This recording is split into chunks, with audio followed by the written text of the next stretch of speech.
오늘 우리에게 주시는 하나님의 말씀은 마태복음 11장 1절에서 19절까지의 말씀입니다. 하나님의 말씀을 봉독하겠습니다. 예수께서 12 제자에게 명하기를 마치시고 이에 그들의 여러 동네에서 가르치시며 전도하시려고 거기를 떠나 가시니라. 요한이 옥에서 그리스도께서 하신 일을 듣고 제자들을 보내어 예수께 여짜오되 오실 그이가 당신이오니이까 우리가 다른 일을 기다리오리이까. 예수께서 대답하여 이르시되 너희가 가서 듣고 보는 것을 요한에게 알리되 맹인이 보며 못 걷는 사람이 걸으며 나병 환자가 깨끗함을 받으며 못 듣는 자가 들으며 죽은 자가 살아나며 가난한 자에게 복음이 전파된다 하라. 누구든지 나로 말미암아 실족하지 아니하는 자는 복이 있도다 하시니라. 그들이 떠나매 예수께서 무리에게 요한에 대하여 말씀하시되 너희가 무엇을 보려고 광야에 나갔더냐? 바람에 흔들리는 갈대냐? 그러면 너희가 무엇을 보려고 나갔더냐? 부드러운 옷 입은 사람이냐? 부드러운 옷을 입은 사람들은 왕궁에 있느니라. 그러면 너희가 어찌하여 나갔더냐? 선지자를 보기 위함이었더냐? 옳다. 내가 너희에게 이르노니 선지자보다 더 나은 자니라.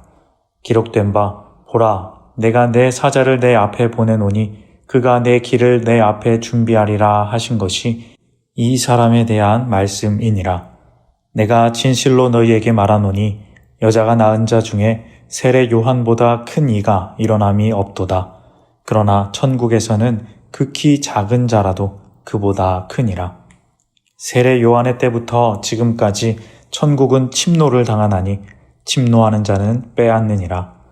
모든 선지자와 율법이 예언한 것은 요한까지니 만일 너희가 즐겨 받을진대 오리라 한 엘리야가 곧 이 사람이니라. 귀 있는 자는 들을지어다. 이 세대를 무엇으로 비유할까? 비유하건대 아이들이 장터에 앉아 제 동물을 불러 이르되 우리가 너희를 향하여 피리를 불어도 너희가 춤추지 않고 우리가 슬피 울어도 너희가 가슴을 치지 아니하였다 함과 같도다. 요한이 와서 먹지도 않고 마시지도 아니하매 그들이 말하기를 귀신이 들렸다 하더니 인자는 와서 먹고 마시매 말하기를 보라 먹기를 탐하고 포도주를 즐기는 사람이요 세리와 죄인의 친구로다 하니 지혜는 그 행한 일로 인하여 옳다함을 얻느니라. 아멘. 오늘 말씀은 감옥에 갇힌 세례 요한에 대한 이야기가 나옵니다. 세례 요한은 원래 광야에서 메뚜기와 석청을 먹으면서 사람들에게 세례를 베풀던 사람이었는데 정치, 종교 지도자들에게 쓴소리를 하다가 결국 옥에 갇히게 되었습니다. 하지만 그를 따르는 사람들이 많기에 죽이지는 못하고 가두어 두기만 하였습니다. 그 옥에 있던 세례 요한이 예수님의 하신 일을 듣고 예수님에게 제자들을 보내 직접적으로 묻습니다. 3절 말씀입니다. 예수께 여짜오되 오실 그이가 당신이오니이까 우리가 다른 일을 기다리오리이까. 세례 요한은 이전에 예수님이 세례를 받으러 오실 때 예수님을 보고 이렇게 말했습니다. 보라, 세상 죄를 지고 가는 하나님의 어린 양이로다. 당신이 내게 세례를 베풀어야 하는데 내가 어찌 세례를 베풀겠습니까? 하며 예수님을 하나님이 보내신 그분으로 인정하였습니다. 그런데 오늘 말씀에는 그때와는 달리 예수님이 메시아인지 잘 모르겠다는 듯이 와서 물어봅니다. 이것은 세례 요한이 예수님의 사역하시는 일과 또 말들을 듣고 자신의 생각과는 조금 달랐다 생각한 것이라 볼 수 있습니다. 그분이 맞는 것 같지만 조금은 아리송한 부분이 있기에 정말 직접적으로 확실히 물어보는 것입니다. 그러자 예수님이 이렇게 답하십니다. 4절과 5절 말씀입니다. 예수께서 대답하여 이르시되 너희가 가서 듣고 보는 것을 요한에게 알리되 맹인이 보며 못 걷는 사람이 걸으며 나병 환자가 깨끗함을 받으며 못 듣는 자가 들으며 죽은 자가 살아나며 가난한 자에게 복음이 전파된다 하라. 이 말씀은 이사야 61장 1절 2절 말씀을 요약해서 인용한 것입니다. 하나님의 영이 임했을 때 일어나는 일들인데 예수님을 통해 이러한 사역들이 일어난다는 것입니다. 이 말을 듣고 요한의 제자들은 돌아갑니다. 여기에서 우리가 생각해 볼 것은 요한이 생각하는 예수님과 진짜 예수님의 사역이 달랐던 것인가를 생각해 볼 수 있습니다. 그렇게 중요하지 않다 생각할 수도 있는데 오늘 말씀 전체로 보았을 때 우리에게 주는 귀한 메시지가 있습니다.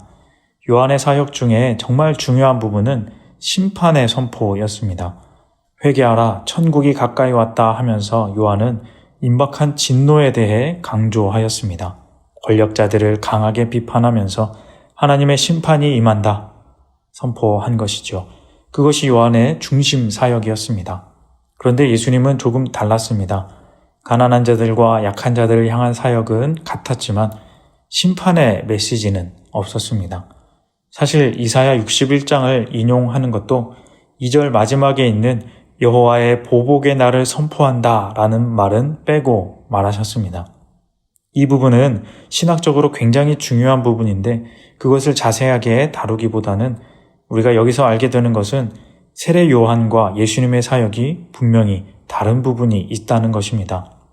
물론 큰 틀에서는 같은 하나님의 사역이고 예수님은 사역 초반에 심판의 말씀을 하지 않으시다가 나중에 가서 심판과 종말에 관하여 이야기하시는 그러한 방향성이 있었습니다. 그러니까 사역 초반에는 세례 요한과 조금 다르게 보였을 수 있다는 것이죠. 세례 요한도 그 부분을 인지하고 확실히 확인하려고 물어온 것입니다. 이 차이는 우리에게 중요한 사실을 알려줍니다. 우리가 믿음을 가지고 그리스도와 복음의 일을 하는데 사역의 궁극적인 목표는 같지만 그 방향성과 행동은 조금씩 다를 수 있다는 것입니다. 강조하는 부분이 다릅니다.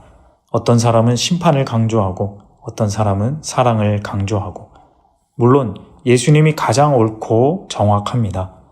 하지만 그렇다고 예수님이 세례 요한을 책망하거나 무엇라 하지 않았습니다. 7절에 보시면 예수님은 세례 요한의 제자들이 떠나고 요한에 대해서 제자들에게 묻습니다. 너희들은 요한이 누구라고 생각하느냐? 무엇을 보려고 광야에 나갔느냐? 바람에 흔들리는 갈대냐? 부드러운 옷을 입은 사람이냐? 하면서 세례 요한을 정의하십니다. 9절에는 선지자보다 더 나은 자다라 하시고 10절에는 내 길을 앞서서 준비하는 자이다. 11절에는 여자가 낳은 자 중에 세례 요한보다 큰 자가 없다. 하지만 천국에서는 그가 가장 작은 자다라고 하면서 세례 요한을 인정하시고 그에 대해 자세히 설명하십니다. 14절에는 세례 요한을 엘리야라고 말하시면서 그를 세워주십니다. 이렇듯 예수님은 요한에 대해 여기에서 꽤 상세하게 설명해 주십니다. 무언가 그에 대해서 이렇게 설명할 필요가 있다는 듯이 세례 요한을 인정해 주시며 그의 위치를 알려주십니다. 그리고 15절에 귀 있는 자는 들을지어다 하십니다. 그때 당시 상황은 요한의 제자들이 있고 예수님의 제자들도 있고 이 두 사람의 사역이 많이 다른 것 같고 해서 사람들의 평가가 엇갈리고 있었습니다. 누가 더 낫냐? 요한이 더 낫냐? 예수가 더 낫냐? 마치 사도 바울이 고린도 교회에게 말한 것처럼 나는 아볼로에게, 나는 바울에게, 나는 그리스도에게 라고 하며 성도들이 나눠진 것을 책망하듯이 말입니다. 그 모든 것을 아신 예수님께서 요한을 인정하고 성경을 인용해 자세히 설명하면서 우리는 같은 방향을 가고 있다라는 것을 말해주고 있다는 것입니다. 성격도 성향도 다르지만 같은 하나님의 나라를 이루기 위한 것이고 그는 나보다 먼저 와서 그 길을 예비한 자이다 라고 상세히 설명하는 것입니다. 그 뒤에 16절 17절에는 이러한 내용을 비유로 설명하십니다. 이 세대를 무엇으로 비유할까? 비유하건대 아이들이 장터에 앉아 제 동물을 불러 이르되 우리가 너희를 향하여 피리를 불어도 너희가 춤추지 않고 우리가 슬피 울어도 너희가 가슴을 치지 아니하였다 함과 같도다. 아이들이 장터에 앉아 친구를 불러 말합니다. 피리를 불어도 춤추지 않고 슬피 울어도 가슴을 치지 않는다. 이 비유는 예수님을 반대하는 자들에 대한 비유입니다. 장터에 앉은 아이들은 바리새인 또 서기관 같은 사람들입니다. 자기들이 피리 불면 춤추고 슬피 울면 함께 울어야 하는데 그렇게 안 해준다는 것입니다. 세례 요한은 그 장단에 춤추어 주지 않고 예수님은 가슴을 치며 울지 않았습니다. 세례 요한은 먹지도 않고 마시지도 않으며 예수님은 먹고 마시며 경건하지 못한 것 같다라고 뒷구절에 설명하고 있습니다. 세례 요한과 예수님은 모습이나 행동은 달랐지만 불의한 자들의 말을 들어주지 않고 같은 하나님의 뜻을 따랐습니다. 같은 뜻이지만 다른 행동으로 사역할 수 있다는 것이지요. 이것은 우리에게 믿는 자의 신앙생활에 관하여 굉장히 좋은 도전을 줍니다. 같은 하나님 안에서 이런 사람도 있고 저런 사람도 있습니다. 어떤 사람은 세례 요한처럼 앞서서 진취적으로 선포하며 행동할 수 있고 심판을 강조하며 비판할 수 있습니다. 또 어떤 때에는 예수님처럼 사랑과 섬김으로 품어주고 약한 자들을 위로해 줄 수 있습니다. 다 필요한 행동이고 때에 맞는 사역입니다. 어느 것이 더 옳다, 누가 맞다라고 따져야 할 문제가 아니라 각각의 사역의 모양인 것입니다. 다만 저 바리새인 서기관처럼 하나님에 반한 악한 일을 하면 안 됩니다. 하지만 그렇지 않다면 이렇게 이해하고 서로 공존하며 다양한 모습으로 함께 하나님께 나아갈 수 있는 것입니다. 세례 요한의 이 물음과 예수님의 답은 우리에게 그러한 신앙의 올바른 자세를 알려주고 있는 것입니다. 사랑하는 성도님 여러분, 우리의 신앙생활 공동체와 또 교회에도 여러 가지 사람들이 있습니다. 이런 사람도 있고 저런 사람도 있습니다. 세례 요한 같은 사람, 예수님처럼 사역하는 사람, 또는 바울처럼 하는 사람, 바나바처럼 아볼로처럼 사역하는 사람들이 있습니다. 모두 다 하나님과 그 복음을 위해 열심히 나아갑니다. 어떤 게 맞고 틀리고 할 게 아니라는 것입니다. 그것이 복음에 반하지만 않으면, 하나님 나라와 반대되는 방향만 아니라면 내 생각을 조금 내려놓고 이해하고 인정해 볼 필요가 있다는 것입니다. 그것을 위해 예수님이 이렇게 잘 설명하시면서 사람들을 이해시키려고 노력하신 것입니다. 내 주변에 조금 나와 생각이 다른 분이 있습니까? 저 사람은 왜 저렇게 신앙생활을 할까? 저건 아닌 것 같은데 라고 판단하는 것. 편을 가르고 누가 옳다 그르다 하는 것. 하나님이 원하시지 않습니다.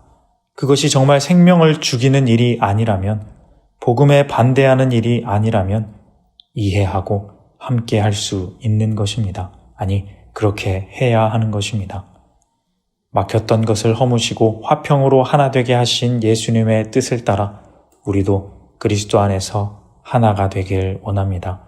서로 조금 다르더라도, 내 생각과 맞지 않더라도 그래도 한번 하나됨을 위해 애써보는, 사랑해보는 우리가 되어 우리를 통해 하나된 하나님의 나라가 세워지길, 하나님 기뻐하시는 복된 믿음의 삶 살아가시는 우리 모두가 다 되시기를 주님의 이름으로 소망합니다. 기도하겠습니다. 하나님 아버지 감사합니다. 서로 다른 모습 속에서도 하나님의 뜻을 이루어가는 지혜를 배웁니다. 나의 기준과 고집으로 형제를 판단하던 마음을 내려놓게 하옵소서. 나와 조금 다를지라도 주님 안에서 서로 용납하고 존중하며 비판 대신 사랑으로 하나됨을 이루는 우리 교회와 공동체가 되게 하여 주옵소서. 예수님의 이름으로 기도합니다. 아멘.